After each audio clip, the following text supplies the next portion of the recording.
বহঙ্গ জেলার মিটিংটা এখন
মানুষ সবে সামনে দেয়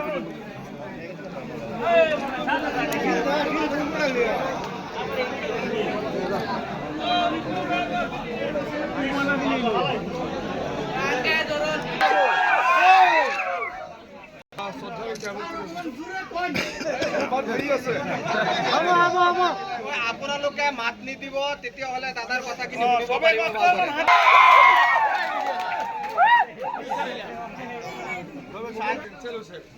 যি কেঞ্চেল হোৱাৰ কাৰণে আমি ৰাজহুৱাভাৱে আচলতে মিটিংখন ভাৰত স্বাধীন হোৱাৰ পাছৰ পৰাই এই গোটেই আমাৰ ৰাস্তা ঘাটেই হওক ইয়াৰ যিবিলাক মৌলিক যিবিলাক সমস্যা আছে সেই সকলোবোৰ সমস্যা আমি জ্ঞাত। আজিলৈকে সকলোৱে ইয়াৰ ভিতৰে আজি MLA হৈছে, কিন্তু ইয়াৰ যি ৰাস্তা ঘাট আছে সেই ৰাস্তা ঘাটত কিন্তু আজিলৈকে এডোবা মাটি পোৱা নাই। কোনো জেগাত আমি দেখিছোঁ শিলগুটি এটা পোৱা নাই। তেনেকুৱা আমি বহুত ঠাই আচলতে আমি দেখা পাইছোঁ। আৰু যিদৰে এই ৰাইজক হাৰাশাস্তি কৰে প্ৰত্যেকটো মুহূৰ্ততে, সেই কথা আমি অনুভৱ কৰিছোঁ। আপোনালোকৰ এটাই মই আশ্বাস দিব বিচাৰোঁ, আপোনালোকে মোক আপোনালোকৰ মাজত এজন ভাই ককাই হিচাপে সদায় পাব। আপোনালোকৰ লগত সদায় সহযোগিতা হৈ মই থাকিম।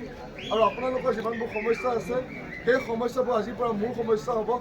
আমি সকলোৱে একগোট হৈ সহযোগিতা আমি আগবাঢ়িম। আৰু আমাৰ মাজত AODF আমাৰ এজন লিডাৰ আছে।